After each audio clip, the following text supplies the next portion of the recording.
او د هغې بېشعورو مشر انشاءالله چې کوم را روان دی او وایه زه یم چې ما ورله اول چالنج ورکړی دی چې راځه 100 بسم الله راځه 400 کې به دې پته لګي او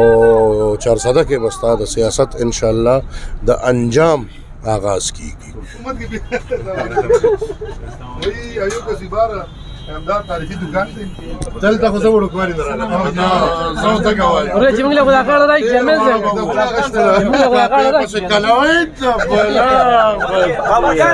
ابو جانا ته خو پټ راځي دا بس ودانه نه تاسو خوخی نه بس صرف وزیری کوله چیرمن نه یاره لګي اوپر ولا روز کو خف کوله کتونکو تاسو ایمل ولی خان ګوره د دغه 400 سیمې کاغذات نامزدګي یعنی کاغذات نن جمع شو دغه جولس د 400 تاجرانو دکاندارانو چې ورته په کومه طریقه باندې ویلکم وي دکان په دکان هر سړي له په جرګه لاړه چې دا د پښتنو جنگ دی د وخت کې چې دا پښتونخوا د کم جنگ سره د کوم حالاتو سره مخ ته د هغې دپاره په نومي سړي باندې جرګه روانه کړې ده خو هغه مخالف سیاسي ګوندونه دي پی ډي ایم کې هر سړي له لاړو نو دلته کې راغلی دی خو د اوبو نه مخکې زه خبرې نه کوم لږ اوبه وروړه ښکاري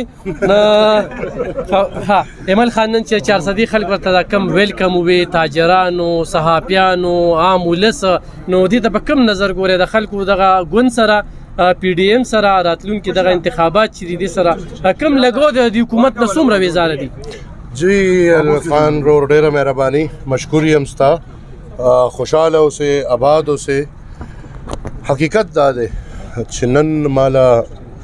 راشنغر پښتنو کومه مینه راکړه بلا نه هغه چې د هرې پارټۍ دي او هغه مسلمانان دي انسانان دي مازغه لري سترګې لري شعور لري هغه پښتنو چې کم په اتفاق او په اتحاد نن سار ولی باغ ته رالل بیا الیکشن کمیشن دفتر کې زینو هلته حقیقت دا دی چې د ملګرو کومه مینه او کومه جذبه او بیا هلته نظر راغلی یم دا تاجرانو رونو له خپلو تنظیمونو له دلته بیا ډېر تاریخي دی خپل په یو داسې ځای ولاړ یم چې زه خو په خپله ډېر وړوکوالي نه دلته راغلی یم قلم پسې کاپۍ پسې او فیض محمد لالا سره بلد یو خو دا زموږ تاریخي هغه مرکز دی چې حاجي صاحب د خدای وبخي خدای خدمتګار بابا ولی خان ټول او زکوم حاجي صاحب د خدای وبخي نو دلته زما والد صاحب راغلی دلته زما نیکه راغلی دی دلته باچا خان بابا دې ځای ته راغلی دی او حاجي صاحب چې بیا د دې قام د دې په شکل کم خدمت کړی دی او نن زموږ ورور فیض محمد چې کوي نو زه ډېر خوشحاله یم او انشاءالله تا چې کومه خبره د اتفاق وکړه نو لاشعوره پښتنو اتفاق کړی دی او کم چې بې شعوره دي نو د هغې نه ګیله نشو کولی او انشاءالله دا به دنیا ته ثابتو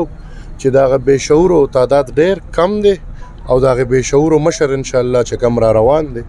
او وایه زه یم چې ما ورله اول چالنج ورکړی دی چې راځه 100 بسم الله راځه 400 کې به دې پته لګي او 400 کې به ستا د سیاست انشاءالله د انجام آغاز کیږي نو پښتنو اتحاد کړی دی هغه کو عوامي نیشنل پارټي ده هغه کو جمعیت علماء اسلام دی هغه کو پاکستان پیپلز پارټي پاکستان مسلم لیگ نون قومي وطن پارټي ټوله پارټي الحمدلله موږ سره اتحاد کې دي او ټول په جذبه کې دي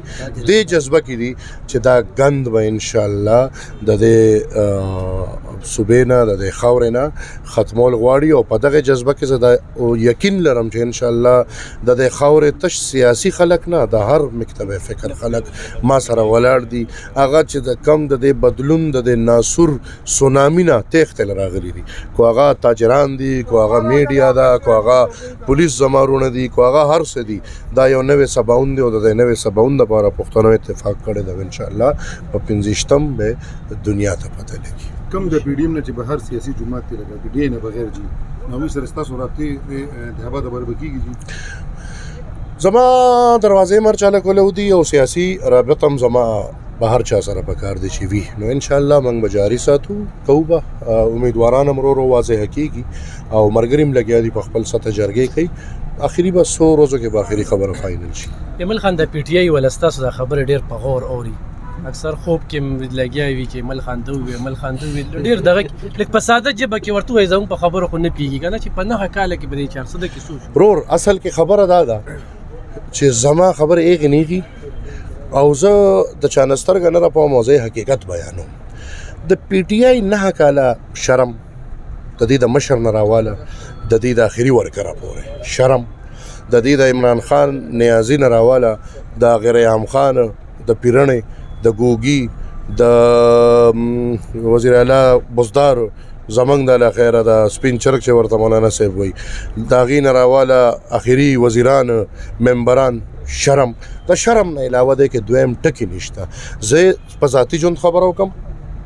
که څوک اورېدل غواړي او ما ویلي دي تاسو به اورېدلي چې 50 نیازي دې راشي زه به په د وجود تار نه پرېږدم او زه بیا هم دا وایم په دې زما خبرې ښه نه لګي خو انشاءالله په دې اشنغر کې به دا کمیس پرتوګ وکاږو به دا موږ دا خلک قمقل دي زموږ په خبرو چې دي پیږي نو صدی به تېرېږي هغې وایي جوړې زه به په لاره کې ولاړ یم او زه به عمران راني سم او دنه به کمیس وپړ ولې هغه دغه سړي نه به کمیس وپرتوګ وکاږي لکه هغه کې داسې دي زما سیاسي بیان دی او سیاسي بیان په سیاسي شکل کې زه دا کوم چې انشاءالله موږ به سیاسي کمیس پرتو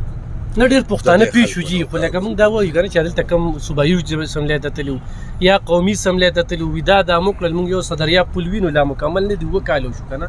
نو فنډ نشته پیسې نشته دی که نه دوی له ورکولې نه هېڅ نه دی کړی د دې حکومتو د دې خاورې دپاره چا اواز نه دی اوچت کړی اول د دې حکومت اواز نه دی اوچت کړی د پی ټي آی د سیاست ټولو نه لوی نقصان پښتون قوم ته رسېدلی دی او دا به زه په دې 45 ورځو کې ثابتوم دام د پی ټي آی د سیاست پنجاب ته نقصان نه دی رسېدلی د پی ټي آی د سیاست سند ته نقصان نه دی رسېدلی د پی ټي آی د سیاست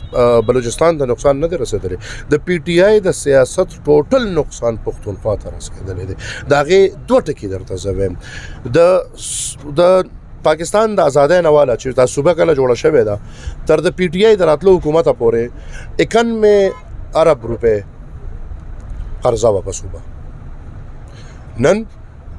سکم 800 اربه قرضه ده په پښتونخوا صوبه دې ته سوچو کې هغه د پاکستان هغه ایر کې تش د پښتونخوا صوبې قرضې سکم 800 اربه دي دا څه شوی دا پیسې څه راغلي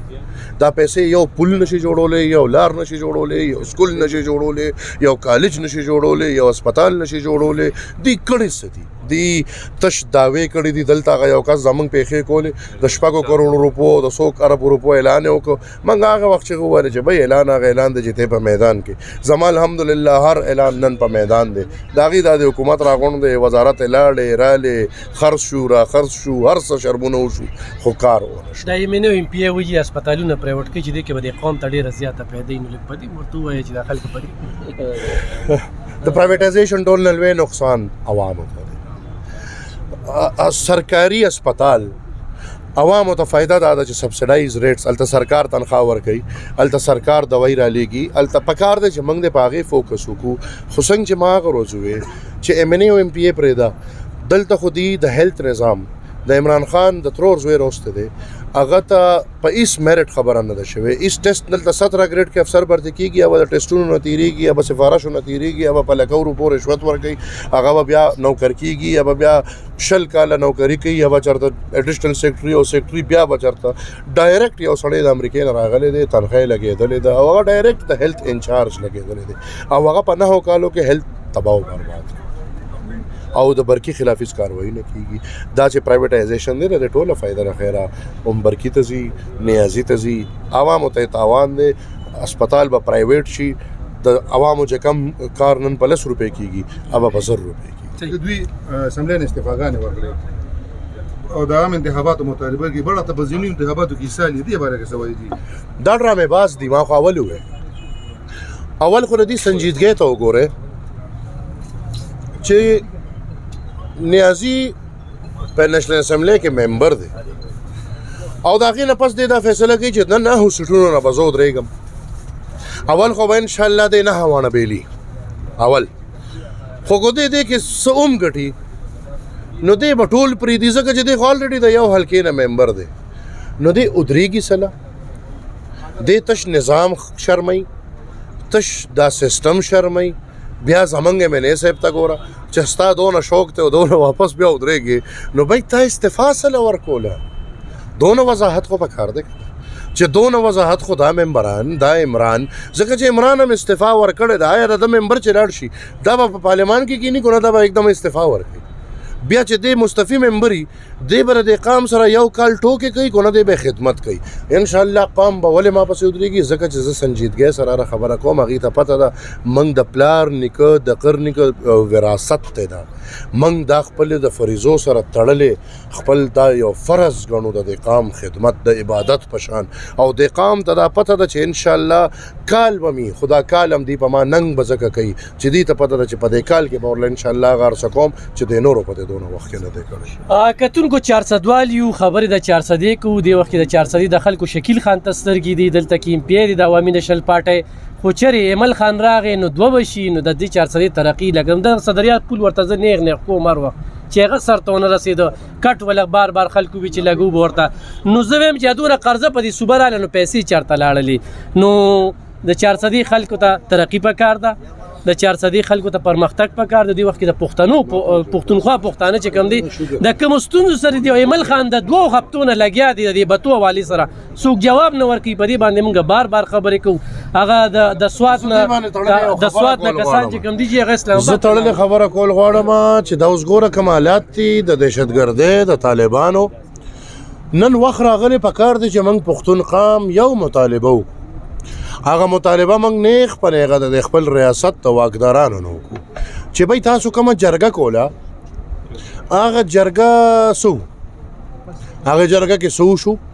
او دا کم طالبان چې راغلي دي نن دلته سیټل دي دوی سره ستاسو سم معاهده شوې ده موږ خپل دشمن پیژنو دی ځل موږ خپل دشمن پټ نه دی او ان شاء الله رومنه پوړې چې د زمونږ بیرسټر سیف دی بیرسټر سیف نه موږ دا کلو مطالبه ستاسو په لار کوو چې د را میداني شي د سپیکر او د پی ټی آی والا یو بل ډرامه چې په دې مذاکراتو کې زمونږ کار نشته غرض مې هغه د سواد هغه نو مې نه لمه څه خوله به مې شرمېږي هغه وي چې بھائی دا دی هغه دی بیرسټر سیف پکار دی فوراً وضاحت وکړي وضاحت دی وکړي چې د بیرسټر سیف دا جرګې سوي چا سره وي څه خبرې شوي څه معاهدې شوي خلک ولې پرېښودلی شوي جیل دهشتګرد ولې ریا کړی شوی هغه دهشتګرد په کمو نقطو واپس د علاقو ته راغلي دي او که بیرسټر سیف دا وضاحت نه کوي موږ به انشاءالله بطور د قوم کې شعور پیدا دی دیر کې راوتو سوات کې راوتو هر ځای کې خلک امن غواړي موږ به بیا د خپل امن دپاره انشاءالله خپل عدالت لګو او اول به پکې د بیرسټر سیف تپوس کوو ډیره زیاته مننه کتونکو دې وخت کې د پښتونخوا د پښتنو سترګې ایمل خان ته دي د ملکن ډیویژن خلک تمه ساتي اول ته کې عوامي نشل پارټي دې وخت کې په سوات کې مراوتلې ده په دیر کې مراوتلې ده دغه ناصور خلاف دغه خلکو خلاف دې وخت کې ضلعي تنظیم چې کوم دی فاروق خان شیخو ضلعي صدر شکیل خان او د هغې په قیادت کې تحصیل چې کوم تنظیم دی او ورسره د 400 تاجرانو چې کوم استقبال وکړو نو زه د 400 خلکو ته چې الله پاک یو بله مقدره کړله په دغه کې بیا دوکه نه شي ډېره مننه خوشحاله